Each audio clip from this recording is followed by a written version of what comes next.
অনলাইনে মানুষ কাপড় বিক্রি করে, তো আমি আর অনলাইনে বিক্রি করতাম না, আমি মানুষের বাড়ি হাইটটা যাই কাপড় নিয়ে বিক্রি করাম। কি এর জানেন, ফেসবুকের যে ইনকাম, এই ইনকাম দিয়া কিছুই হইব না। তো এই ইনকামের আশা করলে কি লাভ হইব? লাভ হইতো না। আমি এখন বাড়ি বাড়ি যে কাপড় বেচমু, যে একটা ব্যবসা তো করতে হবে, একটা কর্ম তো করতে হবে, কর্ম না করে তো আর চলতে পারতাম না। তো এটি আমি নিয়ে নিয়ে মানুষের বাড়ি বাড়ি একটা বিক্রি করবো।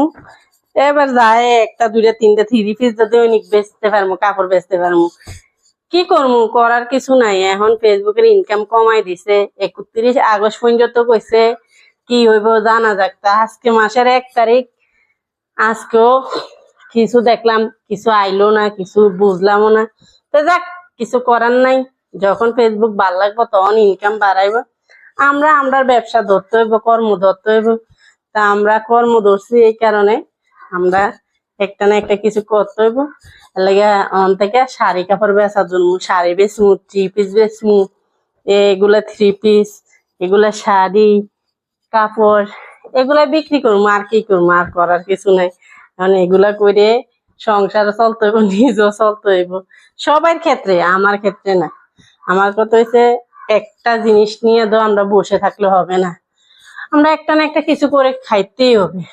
আমরা শুধু যে বসে থাকবো একটার আশা বসে থাকলে কোনো লাভ হইব না।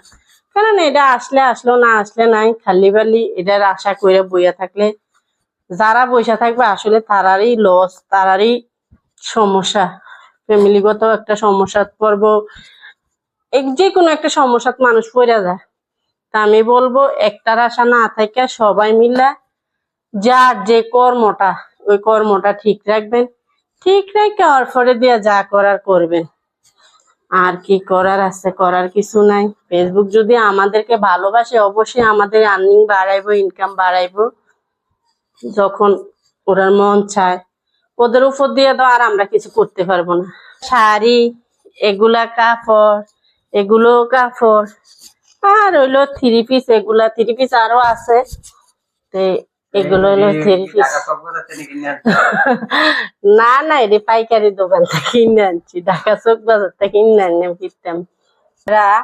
3টা 4টা পেজ খুলে বসে থাকেন, আসলে 3টা 4টা পেজ খোলার দরকার নাই। একটা পেজে কাজ করুন, 3টা 4টা পেজ চালায় কি করবেন?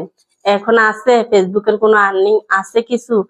একটা পেজে কাজ করুন, একটা পেজে আমরা ঠিক রাখুন। একটা পেজ যদি ঠিক রাখুন, একটা পেজের থেকে দোয়া করবেন যে আল্লাহ আমার এটার থেকে যদি কিছু আসে তাহলে আমাদের আর্থিক অবস্থাটা একটু ঠিক হবে, এটা চিন্তা করতে পারেন।